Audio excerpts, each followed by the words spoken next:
ఇరాన్కి సంబంధించి యుద్ధం అంటే 21 రోజులు ఇవాళ మనం మాట్లాడుకునే టైంకి ఒక చాలా చిన్న ఆపరేషన్గా మొదలుపెట్టింది అనిపిస్తుంది. అమెరికా ఇజ్రాయెల్ సంయుక్త ఆపరేషను. ఇరాన్లో ప్రజాస్వామ్య ప్రభుత్వం తీసుకురావాలి, ప్రస్తుతం ఉన్న ఇరాన్లో ఇస్లాం రెజీమ్ను అంతం చేయాలి, అన్నిటికీ మించి తమ అధీనంలోకి ఆయిల్ తీసుకోవాలి. ఈ రకమైన ఆబ్జెక్టివ్తో మొదలుపెట్టిన దాడి ఒక యుద్ధంగా మారి భీకర యుద్ధంగా టర్న్ తీసుకుంటోంది. ఎందుకంటే 3 వారాల పాటు ఇరాన్, అమెరికా, ఇటు ఇజ్రాయెల్ దాడులను సస్టైన్ చేయగలుగుతుందా అన్న అనుమానం ఎవరికైనా కలుగుతుంది. సో దాని వెనకాల ఇరాన్కున్న బలం ఏంటి, లేకపోతే బలగం ఏంటి, వాళ్ళ వ్యూహాలు ఏంటి, మనం అనేక సార్లు మాట్లాడుకున్నాం. అంటే ఈ దాడి లేదా యుద్ధం జరుగుతుందని ఇరాన్ ఊహించిందే, ఇప్పుడు కాదు, 79-80 నాటి నుంచి ఎప్పుడొకప్పుడు ఈ పరిస్థితి తప్పదు అని. ఈ బంకర్లు అంటే అణ్వాయుధాలకు సంబంధించి తయారీ సామర్థ్యం దాదాపు దగ్గరకు వచ్చేసింది ఇరాను. యురేనియం నిల్వలు పూర్తి స్థాయిలో రెడీ చేసుకుని ఇంకా వెపన్ తయారీకి సిద్ధంగా ఉంది అనే టైంలో సరే చర్చలు జరిగాయి. దాదాపుగా వాళ్ళు కూడా బ్యాక్అవుట్ అవడానికి ఇరాన్ సిద్ధపడిన టైంలో అటాక్ చేసేశారు. ఇదంతా ఇజ్రాయెల్ ప్రధాని నెతన్యాహు చెప్పినట్టే ట్రంప్ వింటున్నారు అని. తాజాగా ఇజ్రాయెల్ అధ్యక్షుడు నెతన్యాహు మాట్లాడుతూ ట్రంప్ ఎవరి మాట అయినా వింటారా, నేను చెప్తే వినడానికి, పైగా ఇరాన్ పని అయిపోయింది, ఇంకా యుద్ధంలో మేము గెలిచేస్తున్నాం అని చెప్పారు. అమెరికా అధ్యక్షుడు కూడా ఇప్పటికి 2-3 సార్లు ఇరాన్ పని అయిపోయింది, అక్కడ నేవీ అయిపోయింది, లేకపోతే మిలిటరీ పరిస్థితి ఏం లేదు, ఎయిర్ ఫోర్స్ లేదు, ఆ రాడార్ వ్యవస్థలు కూడా పనిచేయట్లేదు అని చెప్తున్నారు. కానీ మరి ఇంత భీకర స్థాయిలో ఇరాన్ ఎలా తిప్పికొట్టగలుగుతోంది? అమెరికా మీద నేరుగా యుద్ధం చేసే పరిస్థితి లేదు కాబట్టి అమెరికా స్థావరాలున్న గల్ఫ్ నేషన్స్ అన్నిటి మీద దాడులు చేసింది. ఖతారు, Bahrain, Lebanon, Jordan, Dubai, Saudi, అన్ని చోట్ల ఒక్క గల్ఫ్ నేషన్ కూడా వదలలేదు. 11 గల్ఫ్ నేషన్స్ మీద దాడులు చేసింది. ఇరాన్కి సంబంధించిన సౌత్ పార్స్ అంటే అతిపెద్ద ఆయిల్ రిఫైనరీ, అది ఖతారు, ఇరాన్ రెండు పంచుకుంటాయి. ఇటు సౌత్ పార్స్ అంటారు, ఖతార్లో ఉన్న దాన్ని నార్త్ డోమ్ అంటారు. సో దీని మీద కూడా దాడులు చేయడంతో ఇంకా ఇరాన్ విరుచుకుపడుతోంది ఇజ్రాయెల్ మీద. ఒక్కరోజు కాదు, ఒక గంటగా దాడులు జరుగుతూనే ఉన్నాయి. అందుకే మనం దీన్ని యుద్ధం అంటున్నాం. మనమనే కాదు, ప్రపంచం అంతా కూడా ఇవాళ పొద్దున్న లేస్తే ఇరాన్ వర్సెస్ ఇజ్రాయెల్ అమెరికా యుద్ధం గురించే చర్చ. ఇక్కడ కాంట్రడిక్షన్ ఏంటంటే అమెరికా అధ్యక్షుడు ట్రంప్ ఇరాన్ పని అయిపోయింది అంటారు, కానీ యుద్ధం మాత్రం ఆగడం లేదు. తాజాగా ఆయన స్టేట్మెంట్ ఏంటి, హర్మూజ్ స్ట్రైట్ అంటే హర్మూజ్ జలసంధి అరెస్ట్ నుంచి బయటికి తీసుకురావాలంటే, అంటే అక్కడ నిలిపేసే మొత్తం నౌకలు దాదాపుగా 1000 నౌకలు నిలిచిపోయాయి. ప్రపంచానికి కావాల్సిన ఆయిల్, న్యాచురల్ గ్యాసు, ఫెర్టిలైజర్స్, దీనికి సంబంధించి సప్లై అంతా అక్కడ ఆగిపోయింది. సో ఇండియా రిక్వెస్ట్ మీద ఒక 2-3 నౌకలు పంపించారు, అది కూడా కొద్ది అవసరాలకు పనికొస్తుంది తప్ప పూర్తిగా హర్మూజ్ స్ట్రైట్ కనుక అలాగే నిర్బంధించి ఉంటే మనకు కూడా ప్రాబ్లమే. ఇప్పటికే మన దగ్గర గ్యాస్ ధరలు పెరిగిపోయాయి. కమర్షియల్ గ్యాస్ 110 రూపాయలు, డొమెస్టిక్ గ్యాస్ 60 రూపాయలు. డొమెస్టిక్ సిలిండర్లు కొంత సప్లై అవుతుంది, కానీ కమర్షియల్ గ్యాస్ అయితే పూర్తిగా చతికిల పడిపోయింది. చాలామంది హోటల్స్ మూసేసిన పరిస్థితి, హాస్టల్లో పిల్లలకి ఇబ్బందులు, ఐటీ కంపెనీలు అయితే క్యాంటీన్లు మూసేసిన పరిస్థితి. ఆయిల్కి సంబంధించి నిన్న ప్రీమియం పెట్రోలు దాని మీద రేటు పెరిగింది. ఇక సాధారణ డీజిల్, పెట్రోల్కి సంబంధించి రేటు ఇంకా పెరగలేదు. కానీ ప్రపంచవ్యాప్తంగా క్రూడ్ ఆయిల్ ధర నిన్న $120కి టచ్ అయిపోయింది, $119 టు బి ప్రిసైజ్డ్. యుద్ధం ఇలాగే కొనసాగితే ఏప్రిల్ నాటికి $180లకు వెళ్ళిపోతుంది అని, ఇంకప్పుడు అందరి మీద బాంబు పడుతుంది. ఎవరైనా పెట్రోలు, డీజిలు పెంచక తప్పదు మన దగ్గర కూడా. ఇప్పటికే పాకిస్తాను, శ్రీలంక, ఈ నేషన్స్ అన్నీ కూడా రేషన్ పెట్టేశాయి. పాకిస్తాన్ పరిస్థితి అయితే మరీ అస్తవ్యస్తంగా ఉందనుకోండి. సెలవులు ఇచ్చేసింది ప్రభుత్వ కార్యాలయాలకి, ప్రైవేట్ కార్యాలయాలు ఏదో ఉన్న ఆఫీసులో ఇంటి నుంచి పని. శ్రీలంక అయితే వారంలో 3 రోజులు లేదా 4 రోజులే పెట్రోలు, డీజిలు. రోజు వెళ్ళి పెట్రోల్ బంకులు కొట్టించుకుంటామంటే కుదరని పరిస్థితి. ఒక్కొక్క దేశం అలాగా ఇంప్లిమెంట్ చేసుకుంటూ వెళ్ళిపోతున్నాయి. ఇక ట్రంప్ నాటో దేశాల నుంచి ఏదైతే ఎక్స్పెక్ట్ చేస్తారో అది రాకపోయేటప్పటికే ఆయన చిరులెత్తిపోతున్నాడు కోపంతో. మీరు హర్మూజ్ జలసంధి నుంచి షిప్పులన్నీ విడిపిద్దాము, నాతో పాటు మీరు రండి, కలిసి యుద్ధం చేద్దాం, ఇరాన్ మీద కొంచెం గట్టిగా భయపెడితే ఇరాన్ వెనక్కి తగ్గుతుంది అని. కానీ నాటో దేశాలన్నీ చేతులు ఎత్తేసాయి, మాకు సంబంధం లేదు, మాకు చెప్పి మీరు యుద్ధం చేశారా, మాకు చెప్పి యుద్ధం కొనసాగిస్తున్నారా? నాటో దేశాలు అలాగే ఉన్నాయి, గల్ఫ్ నేషన్స్ అలాగే ఉన్నాయి, మాకు ఒక మాట కూడా చెప్పొద్దా మీరు ఎంత పెద్ద స్ట్రైక్ చేసేటప్పుడు అని. కానీ జరిగేదాన్ని ఎవరో ఆపలేని పరిస్థితి, వాళ్ళు పార్టిసిపేట్ చేయట్లేదు అంతే. ఎందుకంటే ఇరాన్ అక్కడ మొత్తం హర్మూజ్ జలసంధి చుట్టూ అంతా మెరైన్ బాంబింగ్ ఉంది. అంటే మనం మావోయిస్టులు పెడుతూ ఉంటారు కదా, ఈ పోలీసులకు సంబంధించి వాళ్ళు వెళ్ళేటప్పుడు మైనింగ్ దానికి సంబంధించి. సో అక్కడికి ఏ షిప్ వెళ్ళినా అది ఏ షిప్ పేలిపోతుందో ఏది ముందుకెళ్తుందో తెలియని పరిస్థితి. సో ఎవరు రిస్క్ తీసుకునే పరిస్థితి లేదు. So water bombs, mining bombs సంబంధించి అక్కడ పెట్టిన పరిస్థితి. సో నాటో దేశాల మీద ట్రంప్ గుర్రుగా ఉన్నారు. ముఖ్యమైన ఇంపార్టెంట్ అప్డేట్ ఏంటంటే ఇప్పటివరకు డ్రోన్స్తోనూ మిసైల్స్తోనూ లేకపోతే ఫైటర్ జెట్స్తోనూ జరిగిన యుద్ధం భూతల దాడులు అంటే ఇక ఫీల్డ్ బ్యాటిల్గా మారబోతోందా, అమెరికా భూతల దాడులకు సిద్ధమైంది అని ఇంటర్నేషనల్ మీడియా కథనాలు, ముఖ్యంగా బ్లూంబర్గ్ దీన్ని ముందు రాసిన తర్వాత రైటర్స్ అందరూ రాస్తున్న పరిస్థితి. భూతల దాడులు అంటే ఒకటి నౌకల ద్వారా, యుద్ధ నౌకల ద్వారా ఇప్పటికే అపాచీ హెలికాప్టర్లు, యుద్ధ నౌకలు వెస్ట్ ఏషియా వైపు వెళుతున్నాయి. అంటే ఆ మొత్తం ప్రాంతాన్ని కంట్రోల్లోకి తీసుకుంటుంది. అక్కడ ఉన్న దీవుల్ని, ఆ తీర ప్రాంతాన్ని కంట్రోల్లోకి తీసుకుని ఇరాన్ మీద అంటే బాంబింగ్ పైనుంచి జరుగుతుంది, మిసైల్స్ జరుగుతాయి, యుద్ధ విమానాలు అవి జరుగుతాయి స్ట్రైక్స్. ఇక ఇరాన్లోకి చొరబడి కంట్రోల్లోకి తీసుకునే పరిస్థితి. ఇక అప్పుడు యుద్ధం నెక్స్ట్ లెవెల్కి వెళ్తుంది. ఇప్పటికే ఆయిల్ రిఫైనరీస్ మీద దాడులతో ఇరాన్ రెచ్చిపోతోంది. తమ సుప్రీం లీడర్తో పాటుగా మిగతా ప్రతి లీడర్ని, లారిజాని లేకపోతే నిన్నగాక మొన్న ఇంకొక లీడర్ని రెజాని, అంటే ఎవరైతే సర్ప్రైజ్ అటాక్స్ చేస్తాము ట్రంప్ మీద, ఇజ్రాయెల్ ప్రెసిడెంట్ నెతన్యాహు మీద అని హెచ్చరించిన ప్రతి లీడర్ని లేపేసింది అమెరికా, ఇజ్రాయెల్ కలిపి. కానీ అయినా ఇరాన్ యుద్ధం కొనసాగిస్తోంది. అంటే ఎంత స్ట్రాటజికల్గా వాళ్ళు సన్నద్ధమై ఉన్నారు. కొన్ని కథనాల ప్రకారం, కొన్ని రిపోర్ట్స్ ప్రకారం దాదాపు 500-600 అడుగుల లోపల అంటే వాళ్ళు మొత్తం ఆ ballistic missiles, drone system, missile system అంతా కూడా స్టోర్ చేసి పెట్టుకున్నారు అని. సో అవి కనుక దొరికి దాన్ని కనుక స్మాష్ చేయగలిగితే దాదాపు యుద్ధం అప్పుడు ఎండ్ అవుతుంది. అప్పటిదాకా ఇది ఎండ్ అయ్యే పరిస్థితి కనిపించట్లేదు. ఇక యుద్ధం వల్ల అమెరికా నష్టపోతోంది, ఇజ్రాయెల్ నష్టపోతోంది, ఇరాన్ కూడా నష్టపోతోంది. ఇరాన్ జరిగిన నష్టం అయితే 10 ఏళ్ళు పడుతుందో 20 ఏళ్ళు పడుతుందో మళ్ళీ రికవరీ అవ్వడానికి. ఈవెన్ భారతదేశం కూడా ఒక బాంబు వేయకపోయినా, అసలు మనకి సంబంధం లేకపోయినా మన ఎకానమీకి కూడా నష్టం జరుగుతుంది. సో ప్రపంచ ఎకానమీకి కూడా నష్టం జరుగుతుంది. సో అదంతా డీటెయిల్డ్గా చర్చలో రోజు రోజుకి యుద్ధ తీవ్రత మరింత పెరుగుతోంది. నాయకులు, అధినేతలు చెప్పే స్టేట్మెంట్స్కి అక్కడ గ్రౌండ్లో ఉన్న పరిస్థితికి ఎక్కడ సంబంధం లేదు. అయితే ఇప్పుడు నేరుగా ఫీల్డ్ బ్యాటిల్కి సిద్ధమవుతోన్న అమెరికా ఎటువంటి పరిణామాలు దీని తర్వాత ఉంటాయి? ఎందుకంటే అమెరికా ఫీల్డ్ బ్యాటిల్ దిగితే ఇరాన్ మాత్రం ఊరుకుంటుందా? కాకపోతే అమెరికా, ఇజ్రాయెల్ రెండు దళాలతోటి ఇరాన్ ఇప్పటికీ పోరాడుతోంది. ఇంకా తీవ్ర స్థాయిలో పోరాడాల్సిన పరిస్థితి వస్తుంది. ఇక అప్పుడు యుద్ధానికి అంతం ఎప్పుడు? మనతో పాటు జనరల్ నందిరాజు శ్రీనివాసరావు గారు జాయిన్ అవుతున్న, రిటైర్డ్ ఆర్మీ అధికారి, మావిడి గిరిధర్ గారు విశ్లేషకులు, సృజన యాదవ్ గారు political economy researcher and foreign affairs expert. నమస్కారం అండి అందరికీ.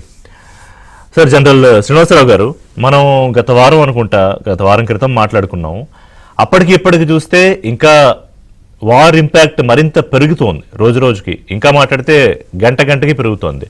అంటే అమెరికాకు సంబంధించి F-35 లాంటి అత్యున్నతమైన, ప్రపంచంలోనే అత్యున్నతమైన ఫైటర్ జెట్, సరే అది కూల్చేశారా లేకపోతే కూలిపోయిందా, దానికి సంబంధించి ఇంకా భిన్నమైన ప్రకటనలు వస్తున్నాయి.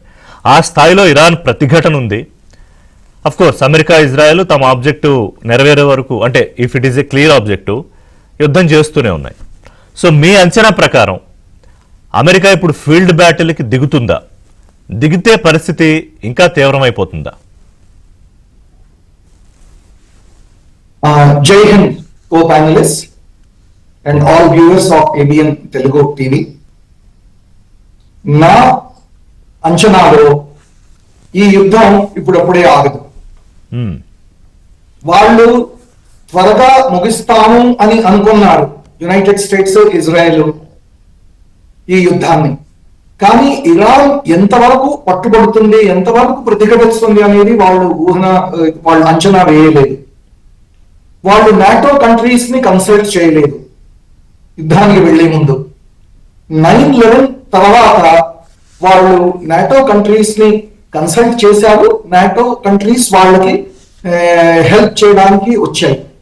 ఇప్పుడు ట్రంప్ ఏమో కొన్ని మైన్ స్వీపర్స్ పంపించండి అని చెప్పి నాటో కంట్రీస్ ని అడిగారు. వాళ్ళు ససేమిగా మేము పంపిస్తామని చెప్పారు. దాంతో ఆయనకి కోపం వచ్చింది. ఆయన అన్నారు నాటో అవసరమే లేదు నాకు అన్నారు. ఇవాళ పొద్దున్న ఆయన న్యూస్ చూస్తే నాకు ఆ హార్మోన్స్ అసలు అవసరమే లేదు అమెరికాకి, ఇది కావాల్సింది చైనాకి, కొరియాకి, జపాన్ కి, యూరోప్ కి, కానీ అదే. దీని వలన ఏషియాకి యూరోప్ కి కావాలి కానీ నాకేమీ ఫరక్ పడదు అన్నట్టు మాట్లాడుతున్నారు. నాకేమీ నష్టం జరగదు అంటున్నాడు. F-35 దాంట్లో దెబ్బతింది ఫైరింగ్ లో, కానీ అది సేఫ్ గా ల్యాండ్ అయింది, పైలట్ సేఫ్ గా ఉన్నారు. అది అంత అడ్వాన్స్డ్ జెట్ ఎయిర్ క్రాఫ్ట్ ఎలా ఇది దాంట్లో చిక్కుకుంది ఇరాన్ ఫైరింగ్ లో అనేది దాన్ని ఇన్వెస్టిగేట్ చేస్తున్నారు సెంట్రల్ కమాండ్. ఇదే కాకుండా ఇరాన్ దాడుల్లో ఆల్రెడీ 16 ఎయిర్ క్రాఫ్ట్స్ ఇది నాశనం అయ్యాయి. దాంట్లో MQ-9 డ్రోన్స్ ఉన్నాయి, ఇది వాళ్ళ ఎయిర్ టు ఎయిర్ రీఫ్యూయలర్స్ కూడా ఉన్నాయి. కాబట్టి నష్టం బాగానే జరుగుతోంది. ఇవాళే అమెరికన్ డిఫెన్స్ సెక్రటరీ నాకు $200 బిలియన్ కావాలి, వార్ ఈస్ నాట్ చీప్ అని చెప్పి అన్నాడు అనమాట. ఇంకా ఎక్కువ ఆయుధాలు కావాలి అని. వీళ్ళ యుద్ధ స్థావరాలు ఏవేవైతే ఉన్నాయో గల్ఫ్ దేశాల్లో వాటి మీద దాడులు జరిపారు. ఎప్పుడైతే ఇజ్రాయెల్ ఇరాన్ యొక్క చమురు నిల్వల పైన దాడి చేసిందో దాని మీద అమెరికాకి చాలా కోపం వచ్చింది. నన్ను కన్సల్ట్ చేయకుండా ఎందుకు చేశావు అని చెప్పి. ఇవాళ నెతన్యాహు అన్నారు అది ఇది నేనే చేశాను, ఎవరిని కన్సల్ట్ చేయలేదు అన్నారు. దీనికి ప్రతిఘటనగా ఇరాన్ మిగతా చమురు ఇది ఏవైతే డెవలప్ ప్రొడ్యూస్ చేస్తాయో ఆ కంట్రీస్ మీద దాడులు మొదలు పెట్టింది. అవును, కొన్ని అయితే అవి మూసేశాయి. దీని వలన 60% ఆయిల్ ఏదైతే అటు నుంచి హార్మోన్ నుంచి వస్తుందో అది ఆగిపోయింది. ధరలు మీరు అన్నట్టుగా $120 పర్ బ్యారెల్ కి చేరుకుంటోంది. దీని వలన ఇది ఉత్తర యుఎస్, ఇరాన్, ఇజ్రాయెల్ మధ్య వార్ కాదు, ఇది మొత్తం ప్రపంచానికి ఎకనామిక్ వార్ గా మారబోతోంది. Economic war, yes. దీన్ని కంట్రోల్ చేయాలంటే హార్మోన్స్, స్ట్రైట్ ఆఫ్ హార్మోన్స్ ని కంట్రోల్ చేయాలి. దానికి బూట్స్ ఆన్ గ్రౌండ్ వాళ్ళు సోల్జర్స్ ని దింపక తప్పదు. ఆల్రెడీ మెరీన్స్ ని 1000 మెరీన్స్ ని ఈ strait of Hormuz side Iran యుద్ధంలోకి పంపడానికి సిద్ధంగా ట్రంప్ ఆదేశాలు ఇచ్చారు. ఒకవేళ వాళ్ళు గనక దాంట్లో ఇరాన్ సాయిల్ మీద దిగితే ఇది ఇంతతో ఆగేది కాదు. ఈ యుద్ధం ఇంకా ఇంకా ఎక్కువ జరుగుతోంది. మీరు లెబనాన్ గురించి చెప్పారు. లెబనాన్ లో ఉన్న హెజ్బుల్లా ఇజ్రాయెల్ మీద భయంకరమైన దాడులు చేస్తోంది. ఇజ్రాయెల్ వాటిని నాశనం చేయడానికి బీరూట్ దాకా వెళ్ళింది. లెబనాన్ హెల్ప్లెస్ గా చూస్తోంది. లెబనాన్ నుంచి కొడుతున్న వీళ్ళు హెజ్బుల్లాని కంట్రోల్ చేయడం వాళ్ళ తరం కాటం లేదు. వాళ్ళు ఇజ్రాయెల్ మీద దాడి చేస్తున్నారు, ఇజ్రాయెల్ వాళ్ళని నాశనం చేయడానికి ప్రతిఘటన.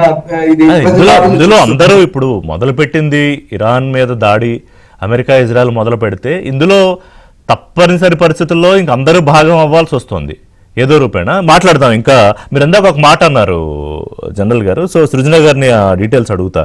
అంటే వార్ ఈజ్ నాట్ చీప్. సృజన గారు ఒక చిన్న స్టాటిస్టిక్స్ ఇస్తామంటే మన ఆడియన్స్కి అర్థం అవడానికి. కొన్ని అంతర్జాతీయ మీడియా కథనాల ప్రకారం అంటే ఒక రోజుకి ఎంత ఖర్చు పెడుతున్నారు అంటే వార్ ఎక్స్పెండిచర్, మిలిటరీ ఎక్స్పెండిచర్ ఒక్కొక్క దేశానికి ఎంత అవుతోంది అంటే అమెరికాకి 9300 కోట్లు ఒక రోజుకి, ఇజ్రాయెల్కి 3700 కోట్లు, ఇరాన్కి 4 నుంచి 5000 కోట్లు. అంటే ఈ 3 వారాలకి దాదాపుగా 1,95,000 కోట్లు అమెరికా ఖర్చు పెడితే ఇజ్రాయెల్ 78,000 కోట్లు ప్లస్ ఇన్ఫ్రాస్ట్రక్చర్ లాస్ 80,000 కోట్లు, అంటే దాదాపు 1,60,000 కోట్లు.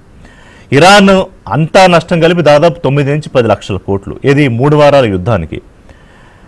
అండ్ హార్మోజ్ దగ్గర మనకి ఆగిపోయిన ఈ నెంబర్ ఆఫ్ షిప్స్ ఏవైతే ఉన్నాయో దాని నష్టం కూడా చాలా ఎక్కువ ఉంది మనకంటే. 25% world oil, 20% LNG, 33% of fertilisers. So అంటే సృజన గారు ఈ ఎకానమీ మీద ఎంత ఇంపాక్ట్ పడుతోంది? కేవలం మనం మాట్లాడుకుంటుంది ఇప్పటివరకు 3 వారాలు మాత్రమే. అంటే ఇక్కడ ఒకటి యుద్ధానికి సంబంధించి సరే ఆ 3 దేశాల ఖర్చు అలా ఉంటే ప్రచ్ఛన్నంగా యుద్ధం తాలూకా ఇంపాక్ట్ అనుభవిస్తున్న మిగతా దేశాల సంగతి ఏంటి? అందరికీ నమస్కారం, గుడ్ మార్నింగ్ అండి. ఆర్థికంగా ఇది ఆర్థికంగా ఇదేమంటారు, ఇంగ్లీష్ లో ఒక వర్డ్ ఉంటుంది, ఎకనామిక్ అసాల్ట్ అని.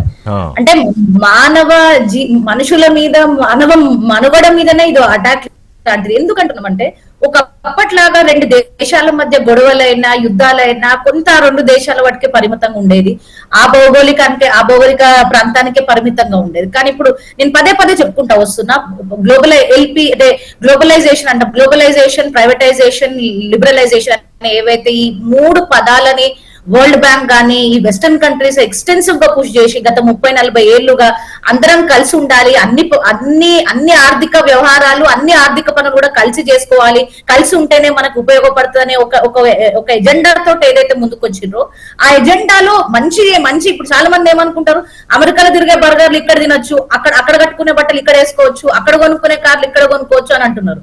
దానికి మంచి పరిణామాలు ఎట్లున్నాయి, చెడు పరిణామాలు కూడా ఇక్కడ ఉన్నాయి. ఇప్పుడు అమెరికా డాలర్ అటు ఇటు అయితే మనకి ఇబ్బంది ఉంటుంది, వాళ్ళు యుద్ధాలకు వెళ్తే మనకి ఇబ్బంది ఉంటుంది. కాబట్టి ఆర్థిక వ్యవస్థ మీద ఇది తీవ్రమైన సంక్షోభానికి దారి తీస్తుందని కాదు, దారి తీసింది ఆల్రెడీ. ఫర్ ఎగ్జాంపుల్ నేను మీకు కోట్ చేద్దాం అనుకుంటాను. రిప్రజెంటేటివ్ జిమ్ మెక్గోవర్న్ అని ఒకరు ఉన్నారు, వీరు సెనెట్ మెంబర్.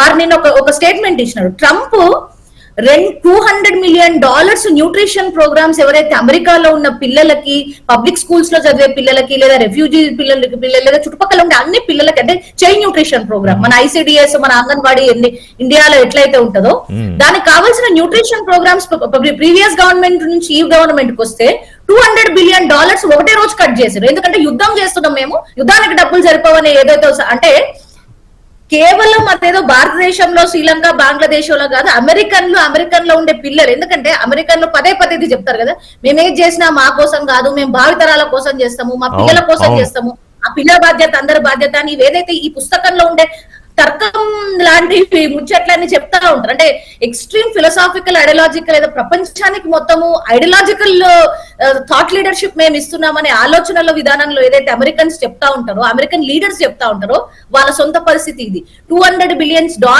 పిల్లలకి, భారతదేశంలో ఉండే అమెరికన్ పిల్లలకి న్యూట్రిషన్ ప్రోగ్రామ్స్ గవర్నమెంట్ ద్వారా, చైల్డ్ కేర్ ఇన్స్టిట్యూషన్స్ ద్వారా, సోషల్ సర్వీస్ ద్వారా. ఎందుకంటే అమెరికాలో ఎవరైనా భార్యాభర్తలు విడిపోయినా, పిల్లలు అనాథలైనా వాళ్ళకు social service department of social service అనేది ఉంటుంది. కాబట్టి ఎవరున్నా అనాథలైనా, డెస్టిట్యూట్స్ అయినా వారికి వచ్చి అంటే అట్లాంటి వాళ్ళకి కూడా బేసిక్ $200 billion ఇంకా కావాలని అడిగింది కాబట్టి ఇక్కడ కట్ చేసి ఇస్తారనమాట. అంటే ఎక్కడ కుదిరితే అక్కడ కట్ చేసి అక్కడ ఇవ్వాలి కదా మరి. సో కాబట్టి ఈ తీవ్రమైన సంక్షోభం అనేది అమెరికా లాంటి దేశంలోనే ఇట్లా ఉందంటే ప్రపంచవ్యాప్తంగా ఇది చాలా తీవ్రంగా ఉండబోతుంది. ఎందుకంటే ఇప్పుడు మనం ఆల్రెడీ కొన్ని నంబర్స్ అందరికి ఇప్పుడు కంఠస్థం అయిపోయినాయి ప్రపంచవ్యాప్తంగా మనుషులకి. ఎట్లా హార్మోస్ నుంచి ఒక 80% పెట్రోల్ వస్తుంది, 60% ఎల్పిజి వస్తుంది, 20% వరకు ట్రాఫిక్ అంతా ఉన్నది. దీనివల్ల ఒకటి, ఇన్ని రోజుల వరకు మనము మామూలు ఇమ్మీడియట్ గా ఈ ప్రైస్ పెరుగుతుంది, ఆ ధరలు పెరుగుతుంది అనుకుంటాం. కానీ భారతదేశం లాంటి దేశాలకన్నిటికీ కూడా తీవ్రమైన సంక్షోభం అగ్రికల్చర్ మీద, వ్యవసాయ రంగం మీద కూడా ఉండబోతుంది. ఎందుకంటే ఇప్పుడు ఫర్టిలైజర్ మనం మిడిల్ ఈస్ట్ నుంచి ఆన్ యావరేజ్ ఒక 50 మిలియన్ టన్నుల వరకు కూడా మనము బాస్మతి రైస్ ని ఎక్స్పోర్ట్ చేస్తాం. బాస్మతి గానీ, ఇక్కడ ఉండే మసాలా క్రాప్స్ గానీ అవన్నీ కూడా మనం ఎక్స్పోర్ట్ చేస్తాం. సో ఇండియాకు ఉండే ఎక్స్పోర్ట్ డ్రివెన్ కూడా వెస్ట్ ఏషియాలో ఉంది. మనకు 2024 లో ఆల్మోస్ట్ 23లోనే 53 బిలియన్ అయితే, యుక్రెయిన్ రష్యా వార్ వల్ల ఇది ఆల్రెడీ 2 బిలియన్ పడిపోయింది. అంటే 2022-23లో 53 బిలియన్ల ఎక్స్పోర్ట్ చేసేవాళ్ళం బాస్మతి ఇండియా. ఇప్పుడు 2004-2005కి ఆల్రెడీ 50 బిలియన్ కు వచ్చినాం. ఇప్పుడు చాలా మంది అంటారు 3 బిలియన్ లో ఏముంది, $3 బిలియన్ అంటే చూడండి, అందులో ఎన్ని సున్నాలు ఉన్నాయో కూడా సగం మందికి తెలియదు. కాబట్టి ఈ ఆర్థికంగా చిన్న కట్స్, చిన్న వెయ్యి యాడ్ చేసుకుంటే లక్షల కోట్లు అయినట్టు ఇదొక ఉదాహరణ. ఇంకోటి యూరియా. ఇప్పుడు మన భారతదేశం, మనకు కావాల్సిన యూరియా అంతా మనకి ఎంత కావాలంటే 35 మిలియన్ మెట్రిక్ టన్నుల యూరియా భారతదేశంలో ఉన్న రైతులకు అందరికీ ఇబ్బంది లేకుండా ఉండడానికి ఇవ్వాలి. భారతదేశంలో ఒక 25 నుంచి 30% వరకు. మొన్నే తాజాగా యూరియా కష్టాలు చూసాం కదా రాష్ట్రాల్లో, తెలుగు రాష్ట్రాల్లో కూడా. చైనా వల్ల అయింది. అప్పుడు ఏంది, ఈ చైనా అంతా అక్కడున్న ఏమంటారు, మన సౌత్ చైనా సీలో ఉండే కొంత ఇబ్బందుల వల్ల, తైవాన్ చైనా మధ్యలో ఉండడం వల్ల, హోర్డింగ్ చేసుకోవడం వల్ల ఫెర్టిలైజర్ కొంత ఆగిపోయింది పోయిన వానాకాలం. ఈ వానాకాలం ఏమో ఇప్పుడు నుంచి మనం ఏదైతే ఇండియాలో ఉన్న ఫర్టిలైజర్ ప్రొడక్షన్ పెరిగినా గత 10 ఏళ్లలో ఎంత పెరిగినా మనం ఇంకా ఇంపోర్ట్ చేసుకుంటా ఉంటాం. కాబట్టి సగటు రైతుకి భారతదేశంలో ఒక 60% మంది ప్రజలు కాదు, మనం ఒక బాంబు వేయకపోయినా, ఒక మాట మాట్లాడకపోయినా, ఏం చేసినా ఏం చేయకపోయినా ఫలితం అయితే అనుభవించక తప్పదు. ఆల్రెడీ అనుభవిస్తున్నాం. ఇప్పుడు మీరు యూరియా కష్టాలు, యూరియా కొరత ఇవన్నీ చూస్తా ఉన్నాం కదా, ఇది ఇంకా తీవ్రంగా కాబోతుంది. కాబట్టి ఎందుకంటే వేరే దేశాలలో వారు, మరి అమెరికన్స్ వాళ్ళు ఏ ఆలోచనలో ఉన్నారో, మేము బాంబులేసి అన్నం తింటాము, బాంబులేస్తే మాకు బ్రెడ్ వస్తుందని అనుకుంటారేమో కానీ చుట్టుపక్కల ఉండే భారతదేశం లాంటి దేశాలకు ఇది చాలా తీవ్రమైన, ఎందుకంటే కొంత సిగ్నిఫికెంట్ ఆఫ్ మన ఇండియాస్ ఇంపోర్ట్స్ కూడా వెస్ట్ ఏషియాలో ఉన్నాయి. ఫర్టిలైజర్ ప్రొడక్షన్, ఇన్ఫాక్ట్ ఫర్టిలైజర్ లో జస్ట్ ఫర్టిలైజర్ కాదు, నాప్తా అనే ప్రోడక్ట్ ఉంటుంది ఫర్టిలైజర్ ని చేయడానికి. సో మనం ఎల్పిజి వాడము, దాన్ని ఆర్ఎల్పిజి వాడతాం, అంటే దాన్ని రీగ్యాసిఫైడ్ న్యాచురల్ గ్యాస్ అంటాం అనమాట, దాన్ని ఆర్ఎల్ఎన్జి అని వాడతాం. ఈ ఆర్ఎల్ఎన్జి వాడడానికి నాప్తా అనే ప్రోడక్ట్ ఉంటది. ఈ నాప్తా ప్రోడక్ట్ ఇన్పుట్ ఇచ్చి యూరియా కంపెనీలలో యూరియా దాంట్లో ఆ నాప్తా ఒక సైడ్ పెట్టి ఒక సైడ్ గ్యాస్ పెట్టి ఈ రెండు రకాలను చేస్తే యూరియా ప్రొడ్యూస్ అవుతుంది. అంటే technical, I mean I'm not getting into the actual. అంటే ఒకటి మీరు చెప్పింది నాకు అర్థమైంది. అంటే ఎకానమీ ఒకటే కాదు, రాబోయే రోజుల్లో కష్టాలు ఒకటి. రెండోది నిన్నేదో నేను చదువుతున్నా, మందులు, ఫార్మా రంగం, దాని మీద కూడా ఆల్రెడీ ఇంపాక్ట్ ప్రారంభమైందని. అంటే ఆ సెక్టర్ ఈ సెక్టర్ అని లేదు, దాదాపుగా అన్ని సెక్టర్స్ ని యుద్ధ ప్రభావం టచ్ చేస్తుంది కదా. అంటే ఓవరాల్ గా ఎకానమీ ఇంపాక్ట్ ఇప్పటి వరకు మీ స్టడీ ప్రకారం ఈ 3 వారాల్లో ఎంతవరకు ఉండి ఉండొచ్చు? అంటే ప్రపంచం మీద నేను అడిగేది, ఆ 3 దేశాలది నేను కొంత స్టడీ చేసి చెప్పాను కదా. అంటే నేను ఇప్పుడు మామూలుగా అంటే ఎకనామిక్ స్టడీ అనేది ఇండివిజువల్ గా ఉంటదండి. అంటే వాళ్ళు ఇచ్చిన కంట్రీస్ జోడించి, ఇప్పుడు ఐఎంఎఫ్ లాని, వరల్డ్ బ్యాంక్ అని వాళ్ళు ముందుకు వచ్చి, లేదా వరల్డ్ ఎకనామిక్ ఫోరం వీళ్ళందరూ కొంత ముందుకు వచ్చి ఏం జరుగుతుందో ఇంపాక్ట్ స్టడీ చేస్తే తప్ప మనం కరెక్ట్ గా చెప్పలేము. కానీ నేను ఒకటైతే ఏమనుకుంటున్నా అంటే 3 అంశాలు అయితే అన్ని దేశాలకు సమానంగా జరుగుతున్నాయి. వాళ్ళ ఇండివిజువల్ కంట్రీ కరెన్సీస్ కూడా బాగా డిప్రిషియేట్ అవుతున్నాయి. ఎందుకంటే ఇప్పుడు వాణిజ్యం, ప్రపంచవ్యాప్తంగా జరిగే వాణిజ్యం, ఇంపోర్ట్ ఎక్స్పోర్ట్ కూడా ప్రధానంగా యుఎస్ డాలర్ లో జరుగుతుంది. కాబట్టి డాలర్ పైకి కిందికి వెళ్ళడం వల్ల వాళ్ళ ఇంపోర్ట్ ఎక్స్పోర్ట్ డ్రివెన్ ఎకానమీస్ ఏవైతే వాటి ఎకనామిక్ ఇంపాక్ట్ ఖచ్చితంగా ఉంటుంది. 3వ అంశం ఏంటంటే ఏదైతే సాధారణ వస్తువులు వాడతారో, ఉప్పు లేదా పప్పు, గ్యాస్, ఎలక్ట్రిసిటీ, ఇది కొరత పెరిగింది ప్రపంచవ్యాప్తంగా. సో ఈ 3 మాత్రం నిర్దిష్టంగా ఖచ్చితంగా అన్ని దేశాలలో జరుగుతుందని నేను చెప్పగలుగుతాను. రైట్. గిరిధర్ గారు, మీరు ఎలా చూస్తున్నారు? గిరిధర్ గారు, అంటే గతంలో మనం మాట్లాడుకున్నప్పటికీ ఇప్పటికీ తీవ్రత పెరిగింది ఒకటి తెలుస్తోంది. ఇక ఇది భూతల దాడులకి దిగితే హర్మూజ్ స్ట్రైట్ సరే ఆధీనంలోకి తీసుకోవడం అనేది ఆయన ఏదో ప్రపంచానికి ఒక మేలు చేస్తున్నట్టే మాట్లాడుతున్నాడు అనుకోండి, కానీ ఆలోచనలు అందుకు భిన్నంగా కనిపిస్తున్నాయి కదా. నెతన్యాహు తీసుకున్నా, ట్రంప్ తీసుకున్నా. మీకు కో ప్యానలిస్ట్ కి, మీ ప్రేక్షకులందరికీ నమస్కారాలండి. నమస్తే. దీంట్లో మనం అమెరికా దృష్టిలో చూద్దాం కాసేపు. నేను నా ఒపీనియన్ చెప్పట్లేదు, ఒక్కొక్క దేశం ఎలా ఆలోచన చేస్తుందో మనం అర్థం చేసుకునే ప్రయత్నం చేద్దాం. అమెరికా దృష్టిలో ఈ రోజు స్ట్రెయిట్ ఆఫ్ హార్మోజ్ ని వాళ్ళు ఓపెన్ చేసే పరిస్థితిలో లేరు. వాళ్ళు నేటో అని పిలిస్తే నేటో రావట్లేదు, మీరే చెప్పారు. అలాగే ఏషియన్ దేశాలు కూడా ఏవి రావట్లేదు, కొరియా కానీ జపాన్ కానీ ఎవరు రావట్లేదు, చైనా వాళ్ళ సాయానికి ఎవరు రావట్లేదు. వాళ్లే అమెరికానే అక్కడ గల్ఫ్ ఆఫ్ ఒమాన్ దగ్గర వెళ్ళడానికి కూడా భయపడుతుంది. వాళ్ళ యుఎస్ఎస్ అబ్రహాం లింకన్ ఇవన్నీ కూడాను అరేబియన్ సీలో ఉంది. అరేబియన్ సీ నుంచి గల్ఫ్ ఆఫ్ ఒమాన్ దాకా వెళ్ళడానికి కూడా భయపడుతున్నారు. కాబట్టి స్టేట్ ఆఫ్ హార్మోజ్ కి వెళ్ళి అక్కడ ఆపరేషన్స్ చేసేటువంటి ధైర్యం అమెరికాకి వెళ్ళినప్పుడు నేటో ఎందుకు వస్తుంది? ఇది ఒక అంశం.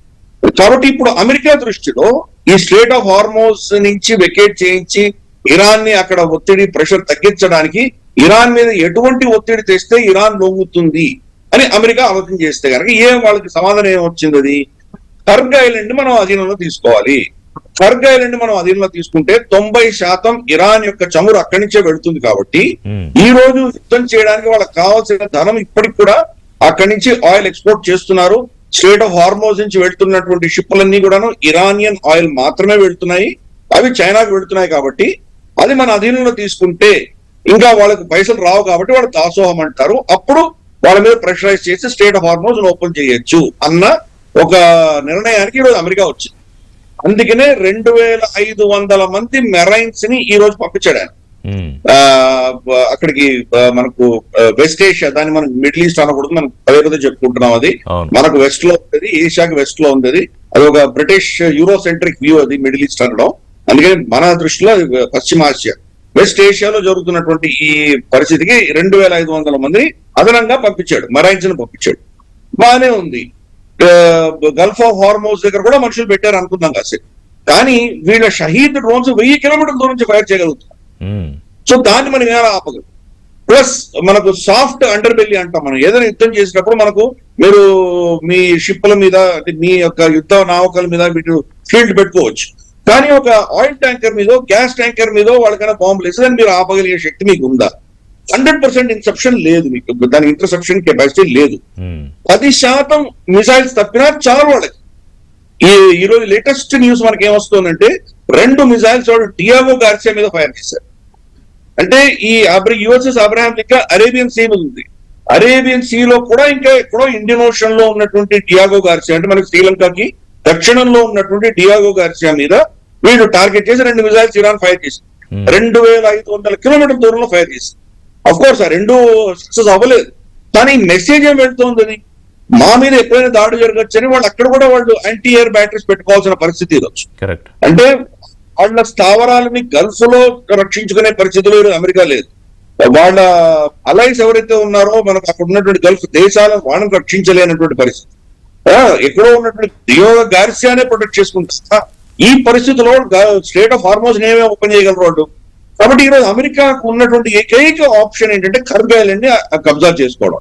కర్గ్ ఐలాండ్ ని కబ్జా చేసుకుంటే కనుక ఇరాన్ కు వస్తున్నటువంటి ఆదాయాన్ని కట్ చేసి 90% చమురు వాళ్ళు కనుక అమెరికా వాళ్ళ అధీనంలో తీసుకుందంటే అప్పుడు వాడు బార్గెన్ చేసి వాళ్ళని దాసోహం అనిపించవచ్చు అన్నది ఈ రోజు అమెరికాలో ఉన్నటువంటి ఆలోచన. దానివల్ల ఈ రోజు చాలా సీరియస్ గా కర్గ్ ఐలాండ్ టేక్ ఓవర్ కి సన్నాహాలు జరుగుతున్నాయి. దానికి ఆల్రెడీ దానికి ఆర్డర్ చేసినట్టే మనకు అర్థమవుతుంది. ఎందుకంటే దాని దృష్ట్యా మొత్తం కూడా మోరింపులు జరుగుతున్నాయి. కానీ ఇది సక్సెస్ అవుతుందా లేదా అనేది ఎవరు చెప్పగలరు. బహుశా అది టేక్ ఓవర్ చేసిన తర్వాత ఇరాన్ నిజంగా ప్రెషర్ లో వాడు ఒప్పుకుంటారా అన్నది పెద్ద ప్రశ్న. ఇరాన్ లో కూడా ఏంటంటే కనుక సెంట్రల్ కమాండ్ ఎవరు లేరు అక్కడ. ఎందుకంటే టాప్ ఐఆర్జీసీ లీడర్షిప్ అంతా చంపేశారు ఆల్రెడీ, ఎవరు లేరు అక్కడ. 31 డివిజన్స్ చేశారు ఆ దేశం అంతా కూడా. ఆ ఇండివిజువల్ డివిజన్ కమాండర్స్ వాళ్ళు నిర్ణయించుకుంటున్నారు. కాబట్టి ఈ రోజు రేపు న్యూక్లియర్ బాంబు వేసి తెహరాన్ ని మొత్తం సర్వనాశనం చేసినా యుద్ధం ఆగదు. యుద్ధం వాళ్ళు కొనసాగిస్తూనే ఉంటారు, వాళ్ళు ఫైర్ చేస్తూనే ఉంటారు. కాబట్టి ఈ పరిస్థితుల్లో వీళ్ళు కర్గ్ ఐలాండ్ ని టేక్ ఓవర్ చేసినంత మాత్రాన రిజల్ట్ వస్తుందా లేదా అనేది ఒక పెద్ద ప్రశ్న.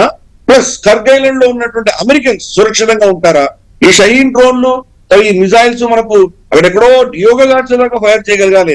వాళ్ళ 20 కిలోమీటర్ దూరంలో ఉన్నటువంటి కర్గ్ ఐలాండ్ ఫైర్ చేసిన పరిస్థితి ఏంటి?